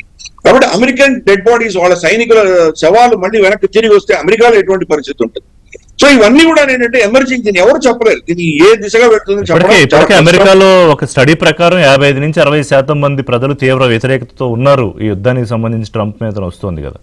ఇంకా మీరన్నట్టు ఇంకా అమెరికా సైనికులు మరింత మంది చనిపోతే ఇంకా తీవ్రం అయిపోతుంది అది. ఒత్తిడి వీళ్ళు ఇరాన్ మీద పెడదాం అనుకుంటే రివర్స్ లో అది ట్రంప్ మీద ఒత్తిడి పెరుగుతుంది. కరెక్ట్. ఇది పబ్లిక్ ఒపీనియన్ ఎప్పుడు పట్టించుకున్నారు కాబట్టి వాళ్ళు చేయదలుచుకుని వాళ్ళు చేస్తారు. ఇవన్నీ కూడా ఏంటంటే మనకు 4 స్తంభాలు అమెరికా రన్ చేస్తున్నాయండి. డిఫెన్స్ ఇండస్ట్రియల్ కాంప్లెక్స్ కావచ్చు, లేదా మనకు ఆయిల్ కావచ్చు, వాళ్ళు డాలర్ కావచ్చు, లేదా వాళ్ళ ఫార్మాస్యూటికల్ కావచ్చు. ఈ 4 స్తంభాలు నడిపిస్తుంటాయి. ఈ యుద్ధంలో ఈ 4 స్తంభాలు కూడా లాభపడుతుంది, గణనీయంగా లాభపడుతుంది. ఈ రోజు $120 పర్ బ్యారెల్ ఉందంటే కనుక మనకు సౌదీ అరేబియాకి లాభం లేదు. వాళ్ళ షిప్లు బయటకు రాలేవు. లాభం ఎవరికి వస్తుంది? అమెరికాకి వస్తుంది. అమెరికాకి రష్యా కూడా లాభపడుతుంది, పక్కన రష్యా లాభపడుతుంది, అమెరికా కూడా లాభపడుతుంది. సో వీళ్ళిద్దరు సంపాదించుకుంటారు. అలాగే డాలర్ బలపడింది. ఈరోజు చూడండి 93కి వెళ్ళిపోయింది భారతదేశం మన రూపాయి. కాబట్టి ఈరోజు డాలర్ యొక్క ఇంపార్టెన్స్ పెరిగిపోయింది. ప్రతి ఒక్కరు డాలర్ లో కొనుక్కోవాలి. అమెరికా డాలర్లు ఇవ్వండి, వాళ్ళు అమ్మరు వాళ్ళు. కాబట్టి డాలర్ యొక్క అంటే ఇక్కడ ఇంకా చిన్న కాంట్రడిక్షన్ క్వశ్చన్ ఏంటంటే, అంటే మీరు అన్న లాభపడడంతో కంపేర్ చేస్తే ఇప్పుడు అమెరికా నష్టపోయేది తక్కువేనా ఈ యుద్ధంలో? మరి నష్టం అన్ని దేశాలకు ఉంటుందండి. దానికి డొనాల్డ్ ట్రంప్ కొట్టిపడేశాడు. స్మాల్ పెయిన్ ఇస్ ఓకే అన్నాడు ఆయన. ఈవెన్ $200 బిలియన్ అడిగితే కూడా దట్స్ ఓకే అన్నట్టుగా మాట్లాడుతున్నాడు ఆయన పెంటగాన్ అడిగినప్పుడు. ఈజీ తట్టుకుంటామేమో అని అన్నాడు. సో ఇది లాంగ్ టర్మ్ గెయిన్ కోసం చిన్న షార్ట్ టర్మ్ పెయిన్ తప్పదు, మనకి ఏం పర్వాలేదు అన్నాడు. రైట్. సో మళ్ళీ రేట్స్ దారుణంగా పడిపోతాయి ఈ యుద్ధం అయిపోగానే. ఇలా జరగదు అని ఎవరైనా అనుకుంటే వాళ్ళు దే ఆర్ ఫూల్స్ అన్నాడు. సో ఇటువంటి స్టేట్మెంట్స్ అని ఇష్యూ చేశాడు. మనం ఒక విషయం చాలా స్పష్టంగా అర్థమవుతోంది. ఈ యుద్ధంలో దిగేటప్పుడు యుద్ధానికి ఏ కారణాల వల్ల దిగుతున్నామో వాళ్ళకి క్లారిటీ లేదు. యుద్ధం ఏ దిశగా వెళ్తే వీళ్ళకి ఎలా దీన్ని ప్రవర్తించాలి అని వాళ్ళకి plan A, plan B, plan C వీళ్ళు ఏం చూసుకోలేదు. ఆఫ్ ర్యాంపింగ్ అంటారు. యుద్ధంలో ఎప్పుడు ఆపేసి పక్కకు రావాలి అన్నది వాళ్ళకు ఆలోచన లేదు. ఇప్పుడు యుద్ధాన్ని ఎలా ఆపాలి వాళ్ళకి అర్థం కావట్లేదు. చెప్పిన దాని ప్రకారం ఒక బ్రేక్ తీసుకుందాం. అమెరికాకి ఎగ్జిట్ స్ట్రాటజీ లేదు. వేరే ఇరాన్ మాత్రం మీరు అన్నట్టుగా ఒక్కొక్క లీడరు సర్ప్రైజ్ ఇస్తాన లీడర్ అందరూ చనిపోతున్నా కూడా ఇంకొకళ్ళు ఎవరో దాన్ని రన్ చేస్తున్నారు యుద్ధాన్ని. సో బ్రేక్ తర్వాత మాట్లాడదాం. America intelligence chief Tulsi Gabbard ఇచ్చిన రిపోర్ట్ ఏంటి, అలాగే ఇజ్రాయెల్ ప్రెసిడెంట్ నెతన్యాహు ప్రధానమంత్రి ఇచ్చిన స్టేట్మెంట్ ఏంటి, అలాగే యుద్ధం తీవ్రత పెరుగుతూ వెళుతూ ఉంటే మరి యుద్ధానికి అండ్ శ్రీనివాసరావు గారు, అంటే ఇంటెలిజెన్స్ డైరెక్టర్ తులసి గబార్డ్ ఇచ్చిన రిపోర్ట్కి అమెరికా అధ్యక్షుడు చేస్తున్న వాదనకి, ఇజ్రాయెల్ అధ్యక్షుడు అమెరికా అధ్యక్షుడు చేస్తున్న వాదనకి ఎక్కడ సంబంధం లేదు. అంటే అణ్వాయుధాలకు సంబంధించి తయారీ విషయంలో ఇరాన్ దాదాపుగా జనీవాలో జరిగిన చర్చల్లో ఒక ఒప్పందానికి దాదాపుగా వచ్చింది అని, కానీ ఎందుకు యుద్ధం మొదలుపెట్టారు? అండ్ ఇంటెలిజెన్స్ రిపోర్ట్కి అమెరికా అధ్యక్షుడు ఆలోచిస్తున్న దానికి సంబంధం లేకుండా కనిపిస్తుంది ఒకటి. రెండోది ఆవిడ చెప్పిన ఇంపార్టెంట్ ఏంటంటే ఇరాన్ రెజిమ్ ఇంటాక్ట్గా ఉంది కానీ లార్జ్లీ డిగ్రేడ్ అయింది, అంటే పడిపోలేదు కానీ తీవ్రంగా బలహీనపడింది అని. అంటే చాలా తేడా ఉంది బలహీనపడడానికి పడిపోవడానికి. ఎప్పుడప్పుడే పడిపోయే పరిస్థితి కూడా కనిపించట్లేదు కదా, ఎందుకంటే ఒక్కొక్క లీడరు చనిపోతూ ఉన్నా యుద్ధ తీవ్రత పెరుగుతుంది కానీ తగ్గట్లేదు. సో మీ ఫోర్కాస్ట్ ఏంటి? ఇంకొకటి, ఇక్కడ 3 త్రివిధ దళాలు ట్రంప్ రంగంలోకి దించితే ఇరాన్ కూడా అదే స్థాయిలో రెసిప్రికేట్ చేసే అవకాశం ఉంటుందా ఆన్ గ్రౌండ్ బ్యాటిల్లో? అవునండి, ఇది చాలా ఇంపార్టెంట్ క్వశ్చన్. ఇది ఆల్మోస్ట్ సంధికి దగ్గరగా వచ్చిన తరుణంలో యుద్ధం స్టార్ట్ చేయడం, ఎందుకు చేశారు, దాని వెనకాల కారణాలు ఏమిటి అనేది తర్వాతే విశ్లేషణ చేసిన తర్వాత, ఏమైనా డాక్యుమెంట్స్ బయటకు వచ్చిన తర్వాతే తెలుస్తాయి. కానీ ఇప్పుడు నెతన్యాహు అంటారు మేము గెలుస్తున్నాము అంటారు. కానీ ఈ గెలవడం అనేది వాళ్ళ డొమెస్టిక్ ఆడియన్స్ కోసమే తప్ప యాక్చువల్ గా గ్రౌండ్ లెవెల్లో కాదు. దీంట్లో ఏంటంటే వాళ్ళు అన్ని నాశనం చేశాము అని అన్నా కూడా ఇప్పటి వరకు 400 kgs ఆఫ్ 60% ఎన్రిచ్డ్ యురేనియం దాని అంతు చిత్తట్లేదు, దాన్ని అకౌంట్ ఫర్ చేయలేకపోతున్నాం. అంటే ఈ 400 kgs వలన వాళ్ళు అణ్వాయుధాలు తయారు చేసే స్థితిలో ఉండొచ్చు, వాళ్ళు కావాల్సినప్పుడు దాన్ని ఉపయోగించే స్థితిలో కూడా ఉండొచ్చు. అది big question mark.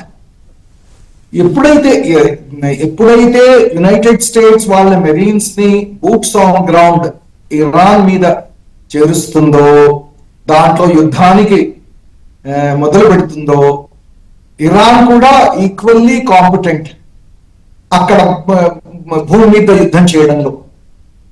Iran doctrine ఏమిటంటే వాళ్ళు గత 20 ఏళ్లుగా దీని మీద ప్లాన్ చేస్తూ వార్ గేమ్ చేస్తూ వచ్చారు. ఇటువంటి పరిస్థితి వస్తే ఏమిటి అనేది. ఈ మామిడి గారు చెప్పినట్టు 31 ప్రావిన్సెస్ కి ఇండిపెండెన్స్, అటానమస్ గా డెసిషన్స్ తీసుకొని అధికారం ఇచ్చారు. వీళ్ళ లీడర్షిప్ హెరార్కీలో ఎవరు ఎంతమంది చనిపోయినా కూడా బతికున్న వాళ్ళు మళ్ళీ ఇరాన్ ని వాళ్ళ డాక్ట్రిన్ ప్రకారం యుద్ధం చేసే స్థాయికి తీసుకురావడానికి వాళ్ళు ప్లాన్ వేసి ఉంచారు. అటువంటప్పుడు ఈ యుద్ధం తీవ్రత పెరుగుతుందే తప్ప తక్కువ కాదు. ఈ యుద్ధాన్ని ఎలా ఆపాలి అనేది అంతుచిత్తకుండా ఎవరికి తెలియకుండా ఉంది.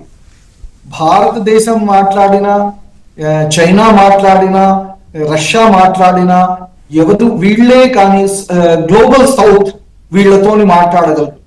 యునైటెడ్ నేషన్ సెక్యూరిటీ కౌన్సిల్ అది నిర్వీర్యం, ఎందుకంటే వాళ్ళు ఏది పెట్టినా కూడా వీటో చేయడానికి రష్యా, చైనా ఉంది. అవును. కాబట్టి యునైటెడ్ నేషన్స్ దాని almost it is incompetent to solve any problem. వాళ్ళ మీద ఎవరు చెప్పగలరు అనేది దాంట్లో బహుశా భారతదేశం అందరికీ మిత్ర దేశాలు కాబట్టి వాళ్ళు బ్యాక్ ఛానల్ డిప్లొమసీలో ఎక్కడ బయట న్యూస్ లో రాకుండా వాళ్ళు ఏదైనా సంధి ప్రయత్నాలు చేస్తే ఇది తగ్గవచ్చు. లేకపోతే ఒకవేళ ఆయిల్ ప్రొడక్షన్ ఫెసిలిటీస్ మీద కానీ, ఆయిల్ గ్యాస్ ఫీల్డ్స్ మీద కానీ దాడి జరిగితే మొత్తం ఇన్ఫ్లేషన్, మొత్తం ప్రపంచం ఈ యుద్ధంలో ఏ భాగం లేకపోయినా కూడా అడ్వర్స్లీ ఎఫెక్ట్ అవుతుంది, గ్రోత్ ఎఫెక్ట్ అవుతుంది. అమెరికన్స్ కూడా దీనికి ప్రైస్ పే చేస్తారు.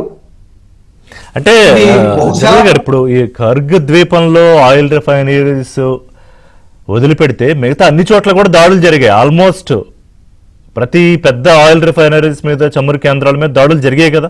వేరే ఇరాన్ అండ్ గల్ఫ్ నేషన్స్ లో? ఇదే మిస్కాల్కులేషన్. వార్ లో ప్రతిదీ మనం ప్లాన్ ప్రకారం జరగదు.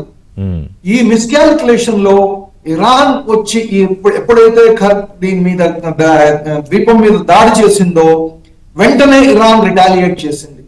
దానివల్ల వీళ్ళు మిగతా అరబ్ కంట్రీస్ లో ఉన్న చమురు ఇది ఏవైతే రిఫైనరీస్ ఉన్నాయో, ప్రొడక్షన్ ఫెసిలిటీస్ ఉన్నాయో వాటి మీద దెబ్బకొట్టింది. దానివల్ల వాళ్ళు దాన్ని కొన్ని ఆపేయాల్సి వచ్చారు. మొత్తం వరల్డ్ ప్రొడక్షన్ మీద ఇది ఎఫెక్ట్ అయింది. ధరలు పెరిగిపోతున్నాయి. దీనివల్ల సృజన గారు చెప్పినట్టు ఇది ఎకనామిక్ వార్ఫేర్ గా తయారైతోంది. ఇంకా పెద్ద ఎత్తులో దీన్ని ఆపకపోతే మొత్తం ఎవరెవరు ఎఫెక్ట్ అవుతారో అనేది కూడా చెప్పడం కష్టం. ఇప్పుడు ట్రంప్ లేటెస్ట్ గా ఎర్లీ మార్నింగ్ వచ్చిన ఒక స్టేట్మెంట్ ఏంటంటే సీజ్ ఫైర్ అవసరమే ఉంది, అసలు సీజ్ ఫైర్ చేయాల్సిన అవసరం లేదు, ఇరాన్ దగ్గర ఏం లేదు, నాకు సీజ్ ఫైర్ మీద ఆసక్తి లేదు అన్నాడు. కానీ అసలు సీజ్ ఫైర్ ఇరాన్ కోరుకుంటుందో లేదో నాకు కూడా డౌట్. ఎందుకంటే వాళ్ళు 3 కండిషన్స్ పెట్టారు. ఆ 3 కండిషన్స్ ని ట్రంప్ మీట్ అవ్వరు ఎట్టి పరిస్థితుల్లోనూ. ఒకవేళ మీట్ అవుదామన్నా నెతన్యాహు మీట్ ఇచ్చేటట్టు లేడు. మరి దీనికి ఏంటి ఎండ్? మీ అంచనా ప్రకారం ఎండ్ ఎలా వస్తుంది జనరల్ శ్రీనివాసరావు గారు? ఇది బ్యాక్ ఛానల్ డిప్లొమసీ ఇదండి. దీన్ని ఈ చమురు మీద యుద్ధాలు ఇదేంటి దాన్ని నాశనం చేయడం ఆపాలి. అది మొత్తం వరల్డ్ కి చాలా ముఖ్యం. గల్ఫ్ దేశాలు అమెరికా మీద ఒత్తిడి తేవాలి. ఎందుకంటే గల్ఫ్ దేశాలు తెచ్చాయి కదా. కాదు ఇప్పటి వరకు అసలు గల్ఫ్ మీద దాడి చేయడం ఇరాన్ ప్రారంభించిందే ఆ ప్రెజర్ టాక్టిక్స్ కోసం. అది పనిచేయలేదు. వాళ్ళందరూ అంతా నాశనం అయిపోయి ఇంక సైలెంట్ అయిపోయారు. రెసిప్రికేట్ చేస్తామని చెప్పినా కూడా ఏం చేయలేని పరిస్థితి. ఇందాక మామిడి గిరిధర్ గారు చెప్పినట్టు వాళ్ళని ప్రొటెక్ట్ చేయలేకుండా అమెరికా ఉంది. ఒక కన్ఫ్యూజ్ స్టేట్ లో ఉన్నట్టు ఉన్నారు ట్రంప్ ఇప్పుడు నాకు తెలిసి. ఆయనని కన్విన్స్ చేసే శక్తి వాళ్ళ ఇది పెంటగన్ కి కానీ వాళ్ళ ఎవరైతే అడ్వైజర్స్ ఉన్నారో వాళ్ళకి ఉంది. వాళ్ళు చెప్పినట్టే ఆయన వింటాడు. ఆయన తనంతట తను decisions without consultation of his advisers తీసుకోడు. వాళ్ళని ఇన్ఫ్లుయెన్స్ చేయగలిగితే ట్రంప్ మీద బహుశా ఎఫెక్ట్ పడవచ్చు. ఇప్పుడు ఇజ్రాయెల్ ఇరాన్ ని కొడదాం అనుకుంటే వాళ్ళ మీదే హిజ్బుల్లా దాడి చేస్తోంది. ఈ హౌతీస్ ని దీంట్లో యెమెన్ లో ఉన్న హౌతీస్ ని, హిజ్బుల్లాని, హమాస్ ని ఏ ప్రభుత్వం వచ్చినా ఇరాన్ లో ఏ లీడర్ వచ్చినా మళ్ళీ వాళ్ళని ప్రోత్సహించాలి అనే వాళ్ళ డాక్ట్రిన్ లో వాళ్ళ దీంట్లో డిస్కషన్స్ లో వాళ్ళ ప్లానింగ్ లో ఆల్రెడీ ఉంది. కాబట్టి వెనక్కి తగ్గేదేలే అని ఇరాన్ చెప్తుంది. కరెక్ట్, తగ్గేదేలే అన్నట్టుగా. అంటే లీడర్ తో సృజన గారు లీడర్ తో సంబంధం లేదు ఇక్కడ, లీడర్షిప్ తో సంబంధం లేదు. వాళ్ళు చేయాల్సిన పని వాళ్ళు చేసుకెళ్ళిపోతున్నారు. సో ఈ స్టాక్ మార్కెట్స్ అంటే ఈ 3 వారాలుగా స్టాక్ మార్కెట్స్ చూసినా, రూపీ వాల్యూ చూసినా, ఆయిల్ ఇంపోర్ట్స్ బిల్స్ చూసినా, ఇన్ఫ్లేషన్, విమానయానం, gulf remittances and so on, వీటన్నిటి మీద ఇంపాక్ట్ పడుతుంది. ఏది 3 వారాలకే ఇంత అతలాకుతలం అయిపోయే పరిస్థితి ఉంటే యుద్ధం ఎంతకాలం కొనసాగుతుందో తెలియదు. నిజంగానే వారన్నట్టు ఎవరితో మాట్లాడాలి ఇప్పుడు?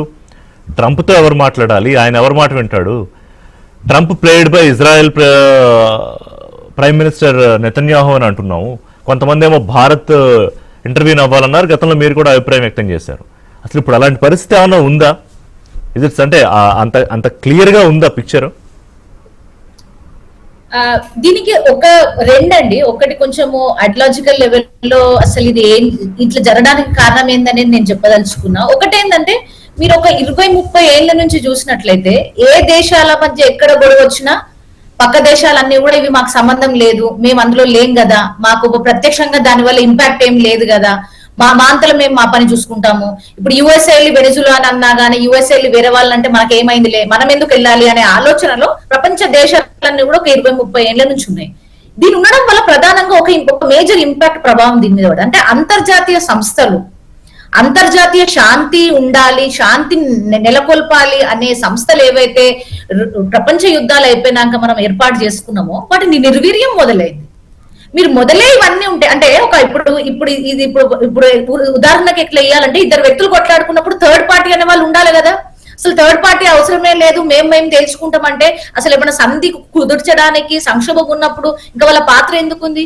ఈ అంతర్జాతీయ సంస్థలన్నీ ఉండి ప్రపంచ దేశాల మధ్యలో శాంతి ఉండాలి, సంధి కుదిరించాలి, యుఎన్ గానీ లేకపోతే యుఎన్ రిలేటెడ్ 5 సంస్థలు గానీ లేకపోతే ఉన్న ఏ సంస్థలైనా దాని మీద ఎప్పుడు అటాక్ జరిగినా ఏ దేశాలు కూడా ఎప్పుడు మాట్లాడలేదు. ఇప్పుడు కాదు, యుఎన్ లో చేసిన తీర్మానంలో ఇరాన్ గల్ఫ్ నేషన్స్ మీద చేసిన దాడికి వ్యతిరేకంగా కో స్పాన్సర్ గా భారత్ వ్యవహరించింది 130 దేశాలతో పాటుగా.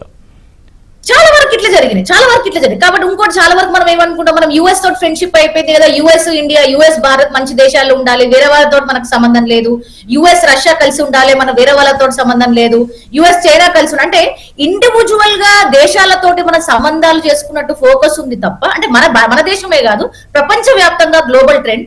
కానీ ప్రపంచంగా ఈ సంస్థలు ఉండాలి, వాటికి కొన్ని నియమావళి ఉండాలి. ఇప్పుడు యుఎన్ సెక్యూరిటీ కౌన్సిల్ ఏదో వాళ్ళు పర్మనెంట్ మెంబర్షిప్ గా ఉన్నారు, దానికి ఏం విలువ ఉంది, దానికి ఏం చట్టబద్ధత ఉంది?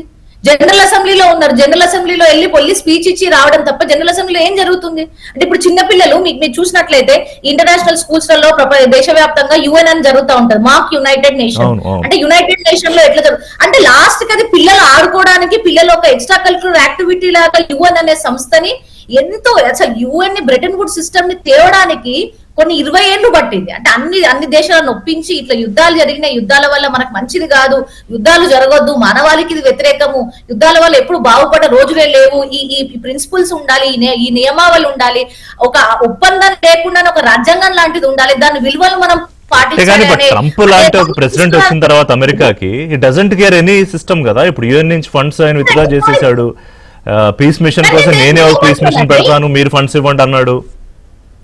ఇది రిఫ్లెక్షన్ అండి. నేనేమంటానంటే నేను చాలా లాంగ్ టర్మ్ ఐడియాలజికల్ పర్స్పెక్టివ్ నేను చెప్పదలుచుకున్నాను. ఎందుకంటే ట్రంప్ కానివ్వండి, వేరే దేశాలలో ఫర్ ఎగ్జాంపుల్ నెటాన్యాహు కానివ్వండి, లేదా సౌత్ ఆఫ్రికాలో జరిగే ఏదైనా చిన్న దేశాలలో, కొసోవో లాంటి చిన్న ప్రదేశం దగ్గర నుంచి, వియత్నాం దగ్గర నుంచి ప్రపంచ వ్యాప్తంగా ఇది జరిగినప్పుడు ఇది ఓవర్ పీరియడ్ ఆఫ్ టైం. ఇప్పుడు ఏంటంటే కప్పని డైరెక్ట్ వేడి నీళ్ళలో, ఇప్పుడు మనకు అందరు తెలిసింది కదా, కప్పని డైరెక్ట్ వేడి నీళ్ళు వేస్తే అది ఉరుకుతుంది, అందులో ఉండదు, అందులోకి దుంకి వెళ్ళిపోతుంది. అదే కప్పని మెల్ల స్లోగా చేసి లాస్ట్ కప్ప విడిచిపోతుంది. So international relations, global politics లో కూడా ఎట్లుంటది అంటే ఎక్కడన్నా ఉద్రిక్తి జరిగినా, యుద్ధాలు జరిగినా ఎవరేమన్నారు. ఇప్పుడు ఇది జరిగింది ఒక 2 నెలలకు. ఇప్పుడు ఆల్రెడీ ఒకప్పుడు యుద్ధం అంటే యుద్ధమా అమ్మో అని బెంబలెత్తిపోయేటోళ్ళు జనాలు. 21 రోజులు యుద్ధం జరుగుతుంటే మనం ఇంకా దాని మీద ఎటు దిశానిర్దేశం లేకుండా చర్చ జరగడమే ప్రపంచ వ్యాప్తంగా ఉన్న ఈ సంస్థల వైఫల్యం, ప్రపంచ దేశాల వైఫల్యం. అయిపోయింది. ఎలా అయిపోయిందంటే యుద్ధం ఓకే న్యూ నార్మల్ అయిపోయింది. ఈ రోజు ఏం జరిగింది, అయితే ఈ గంటలో ఎవరి మీద మిసైల్ వేశారు, ఎక్కడ బాంబింగ్ జరిగింది, ఇదే అయిపోయింది. సోషల్ మీడియా అప్డేట్ లాగా అయిపోయింది. ఎందుకంటే మనం కూడా ఆ ఉత్సాహం గానీ ఆ ఉత్తేజం అనే అన్ని రాంగ్ వాట్లలో ఉండడం వల్ల ఎప్పుడేమవుతుంది అంటే అప్డేట్స్ బట్టి మనం ఫాలో అయ్యి చర్చలు గానీ, సమావేశాలు గానీ, దేశాలు, ఇప్పుడు మనం ఎవరమండి, మనం సమాజంలో మన వ్యక్తులమే కదా, సమాజంలో ఒక సమూహం లాగానే కదా. మనం సేమ్ అమెరికాలో జరుగుతుంది, సేమ్ పార్లమెంట్ లో జరుగుతుంది, సేమ్ సెనెట్ లో జరుగుతుంది. అంతే తప్ప దీనికి ఒక ఎస్టాబ్లిష్, ఎందుకంటే ఏవైతే ప్రపంచ వ్యాప్తంగా ఉన్న సంస్థలన్నీ నిర్వీర్యం అయిపోవడం ఒకటి, ప్రపంచ దేశాలన్నీ కూడా మాకు సంబంధం లేదు, మా మెడ వరకు వస్తే తప్ప మేము వాటిని పట్టించుకోమనే ఆలోచన ఒకటి. 3 ఈ యుద్ధం చేసేదాన్ని వాలరైజ్ చేయడం, అంటే ఈ వార్ అనేది, వార్ చేసిన వాడు పెద్ద మొనగాడు, పెద్ద మొగోడు, ఈ లాంగ్వేజ్ ఏదైతే ఉందో అంటే completely patriarchal, male, white male driven ఈ ఎజెండా ఏదైతే ఉందో, వార్ లో నేను గెలుస్తున్నా, నేను విన్ అవుతున్నా. నిన్న నెటాన్యాహు ఎంత మంచిగా చెప్తున్నాడు, మేము గెలుస్తున్నాం, we are winning, it is being decimated.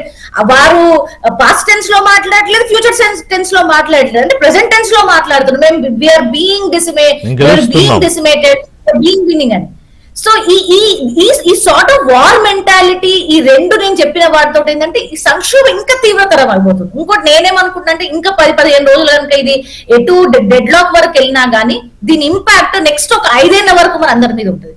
అదైతే నేను ఖచ్చితంగా చెప్పగలను. గిరిధర్ గారు, ఇప్పుడు ఈ ఎవరు చెప్పాలి, ఇందులో ఎవరు మధ్యవర్తిత్వం వహించాలి అనే ఒక సందర్భం వచ్చినప్పుడు ప్రస్తావన, ఇప్పుడు టాప్ నేషన్స్ అంటే ఓకే అందరూ పెద్దన్న, అగ్రరాజ్యం అనే హోదా, whatever the reasons America కట్టబెట్టాక అమెరికా ఎవరి మాట వినని పక్షంలో Russia, China, Bharat, Germany at least economy పరంగా టాప్ 5-4 నేషన్స్ అనుకుంటే, పోనీ వాళ్ళు ఎవరన్నా చెప్తే ట్రంప్ వింటారా, లేదా దీని వెనకాల యుద్ధం జరిగితే మాకు లాభం అనుకునే దేశాలు నిజంగానే కామ్గా ఉంటున్నాయా? Is there some conspiracy behind the war? And ఎప్పుడు యుద్ధం జరగాలని కోరుకునే నేషన్స్ కూడా ఉన్నాయా? అంటే మీరు అడిగిన ప్రశ్నలో సమాధానం ఉంది. ఫస్ట్ మీరు దానికి ఒక ప్రీ సపోజ్ ఎవరు మాట్లాడాలి ఆల్రెడీ ఒక నిర్ణయానికి వచ్చేసారు, ఎవరో మాట్లాడితే బాగుంటుందని నిర్ణయానికి వచ్చి మీరు చెప్తున్నారు. అదే డొనాల్డ్ ట్రంప్ అనుకోవట్లేదు. డొనాల్డ్ ట్రంప్ నాకు సహాయం చేయడానికి, నేను చెప్పిన మాట విని నాకు ఊడిగిని చేయడానికి దేశాలు రావాలి, నేటో రావాలి, లేకపోతే వీళ్ళు పిరికి వాళ్ళు అంటాడు, ఇంకెవరో రావాలి, లేకపోతే వాళ్ళని తిడతాడు. అంటే నేను చక్రవర్తిని కాబట్టి నాకు మీరు ఎవరు అడ్వైస్ ఇవ్వక్కర్లేదు, నాకు సాయం చేయడానికి రాండి మీరు అంతే. ఇప్పుడు లేటెస్ట్ గా ఆయన చెప్పింది ఏంటంటే కానీ అయిపోయింది, మాది యుద్ధం అయిపోయింది, మేము వెళ్ళిపోతాము, ఈ స్టేట్ ఆఫ్ హార్మోస్ మీరు ఎవరో వచ్చి దీన్ని మీరు ఓపెన్ చేసుకోండి, నాకు అనవసరం, నాకు అక్కడ దాంతో సంబంధం లేదన్న దిశగా మాట్లాడుతుంది. సో అందుకని అతనితో మీడియేట్ చేయగలిగిన సత్తా ఎవరికి ఉంది, ఎవరి మాట వింటాడు అతను. కాబట్టి అతను ఎవరి మాట వినేటువంటి పరిస్థితిలో లేడు. రెండు, తన పరిస్థితి తనకు ఉన్నటువంటి ఇప్పుడున్నటువంటి పరిస్థితిలో వెనక్కు వెళ్ళలేనటువంటి పరిస్థితి. గల్ఫ్ దేశాలను ఏం చెప్తున్నాయంటే నువ్వు మమ్మల్ని నట్టేట నుంచి వెళ్ళకు, యుద్ధం మొదలు పెట్టద్దని మేము ముందు నుంచి చెప్తున్నాము, మా మాట వినలేదు, నువ్వు ఆ వినకుండా యుద్ధంలో దిగావు. మధ్యంతరంగా నువ్వు వెళ్ళిపోతే కనుక ఇరాన్ ఇప్పుడు మమ్మల్ని అందరినీ వాళ్ళు ఒక విధమైనటువంటి బ్లాక్ మెయిల్ చేసి మమ్మల్ని వాళ్ళ గుప్పిట్లో పెట్టుకుంటున్నది, కాబట్టి ఇరాన్ ని సర్వనాశనం చేయండి, మీరు ఇక్కడి నుంచి కదలడానికి వీలు లేదు అని గల్ఫ్ దేశాలు అడుగుతున్నాయి. సో ఇప్పుడు ఎటు వెళ్తాడు అది? సరే, ఇది నేను సుజాయ గారు మాట్లాడినట్టు పెద్ద పెద్ద డైలాగ్ లో నేను మాట్లాడను, వాళ్ళ నైతికత అవన్నీ మనకు అనవసరం. ఎందుకంటే యుద్ధంలో నైతికత ఎప్పుడో బయట పడేస్తాం మనం, నైతికత ఉండదు అక్కడ. ఇది స్ట్రాటజీస్, టాక్టిక్స్ ఇవే పనిచేస్తాయి అక్కడ. యుద్ధంలో గెలవడం అన్నదే పరమావధి. ఇది ఎలా గెలిచారో దానికి ఎవడు అక్కర్లేదు. దీనికి మనం జడ్జిమెంట్, మీరు చేసిన తప్పు, ఒక దేశపు సార్వభౌమత్వాన్ని ఉల్లంఘించి వాళ్ళ దేశాధినేతని మీరు చంపడం తప్పు, సరే కమనేని చంపాడు, ఇప్పుడు ఎవరు చెప్పుకుంటాం కానీ ఎవరు వింటారు మా మాటలన్నీ. అందుకని ఇవన్నీ యుద్ధంలో అవన్నీ పక్కన పెట్టాలి. యుద్ధంలో జరుగుతున్నటువంటి పరిస్థితి ఏంటి, ఎవరికి ఎస్కలేషన్ మ్యాట్రిక్స్ ఉన్నది, ఎవరి దగ్గర సత్తా ఉన్నది, ఎవరు ఈ యుద్ధాన్ని వాళ్ళకి కావాల్సిన దిశగా తీసుకెళ్తున్నారు, ఎలా యుద్ధం చేస్తున్నారు, వీటి గురించే మనం చర్చించాలి. అంతకుమించి నైతికత గురించి ఇక్కడ చర్చిస్తే ఎవరికి కూడా లాభం లేదు. కాబట్టి ఇంకా ఉన్నటువంటి పరిస్థితులలో వాళ్ళు యుద్ధం నుంచి బయటికి తొలగాలన్నా బయటికి రాలేకపోతున్నాడు. అందుకనే వీళ్ళందరినీ వస్తే ఏదైనా చేయాలని అనుకుంటున్నాడు. ఇజ్రాయెల్ యాంగిల్ నుంచి మీరు చూడండి, ఇజ్రాయెల్ కూడా వాళ్ళ పరిస్థితి ఏంటంటే వాళ్ళకి అర్థమైంది, అమెరికా జారిపోయింది, ఇది అమెరికా దీన్ని హ్యాండిల్ చేయలేకపోతుంది, మేము ఎన్ని కంపార్ట్మెంట్ చేసినా కానీ ఇరాన్ వీళ్ళు కంప్లీట్ గా కంట్రోల్ చేయలేకపోతున్నారు. సో నెక్స్ట్ ఏం చేయాలంటే గల్ఫ్ దేశాలని బరిలో దించాలి. ఈ రోజు దాకా ఇందాక రావు గారు చెప్పారు, గల్ఫ్ దేశాలు ఏవి కూడా యుద్ధం ప్రకటించలేదు ఇంతవరకు, ఇరాన్ వ్యతిరేకంగా యుద్ధం చేయట్లేదు, వాళ్ళు రక్షించుకుంటున్నారు కానీ యుద్ధంలో దిగలేదు. ఎప్పుడైతే ఈ యొక్క oil field South Pars gas field మీద అటాక్ చేసిందో ఇజ్రాయెల్, అమెరికా పర్మిషన్ లేకుండా వాళ్ళు వెళ్ళి అటాక్ చేసి వచ్చారు. అమెరికాకి ఇన్ఫార్మ్ చేశారు, డొనాల్డ్ ట్రంప్ కు తెలిసి వాళ్ళు వెళ్ళి అటాక్ చేసిన తర్వాత వాళ్ళు రిటాలియేట్ చేసి మనకు ఖతార్ లో ఉన్నటువంటి గ్యాస్ ఫీల్డ్స్ మీద అటాక్ చేసి, కువైట్ మీద, అన్నిటి మీద వాళ్ళు దాడులు చేస్తే కనుక వాళ్ళ ఆయిల్ రిజర్వ్స్ ని, వాళ్ళ ఆయిల్ రిఫైనరీస్ ని కాపాడుకోవడానికి ఈ దేశాలన్నీ యుద్ధంలో దిగుతాయి అన్నటువంటి ఒక కాన్స్పిరసీలో ఇజ్రాయెల్ చేసింది. అదే పని కాబట్టి ఇజ్రాయెల్ కి ఈ యుద్ధం కొనసాగుతూ ఉండడమే కావాలి, ఫస్ట్ పాయింట్ కావాలి. యుద్ధం కొనసాగడం అంటే అక్కడ ఉన్నటువంటి రెజీమ్ చేంజ్ అవ్వాలి. చేంజ్ అయ్యేంత వరకు వాళ్ళు యుద్ధం చేస్తారు. వాళ్ళ శక్తి లేదు, ఇజ్రాయెల్ శక్తి లేదు, అందుకని అమెరికాని బరిలో దించింది. అమెరికా శక్తి కూడా దాటిపోయిందని అర్థమైన తర్వాత మిగతా వాళ్ళు ఈ థియేటర్స్ లోకి రావాలి కాబట్టి అందరినీ రెచ్చగొడుతున్నారు. రేపు టర్కీ మీద 4 బాంబులు పడతాయి. ఇన్ఫాక్ట్ ఇరాన్ చాలా స్పష్టంగా చెప్పింది, టర్కీ మీద వేసిన మిజైల్స్ మావి కావు అని చెప్పారు. వాళ్ళు సత్యాసత్యాలు మనకు తెలియవు, అది ఇన్వెస్టిగేషన్ ఎప్పుడో అనుకుంటా. ఇరాన్ చెప్తోంది ఏంటంటే కనుక టర్కీ మీద అదే కనుక పనిగా బాంబులు వేస్తే ఆర్టికల్ 5 నేటో చట్టం ప్రకారం అది వాళ్ళు దాన్ని ఇన్వోక్ చేస్తే కనుక మొత్తం నేటో దేశాలు యుద్ధంలో దిగాలి. కరెక్ట్. అదే వార్ స్ట్రాటజీలు రివర్స్ లో కూడా వాడతారు. సో అయితే యాజ్ ఆఫ్ నౌ మన డిస్కషన్ కంక్లూడ్ చేసేటప్పటికైతే ఈ యుద్ధం ఇప్పుడిప్పుడే అంటే కనీసం వచ్చే ఒక వారం 10 రోజుల్లో అయితే కంక్లూడ్ అయ్యే పరిస్థితి కనిపించట్లేదు ఇప్పటి వరకు. డెఫినెట్ గా లేదు. ఇంకా వెళ్తుంది. కావాలంటే నెక్స్ట్ వీక్ మళ్ళీ దీని గురించి చర్చించుకోవచ్చు. నెక్స్ట్ సాటర్డే మళ్ళీ మనం మాట్లాడదాం, అప్పుడు పరిస్థితి ఎలా ఉందో మాట్లాడుకుందాం మళ్ళీ. థ్యాంక్స్ వెరీ మచ్ గిరిధర్ గారు, సుజనా గారు, జనరల్ రావు గారు, థ్యాంక్ యూ వెరీ మచ్. ఇది వాళ్ళ డిబేట్.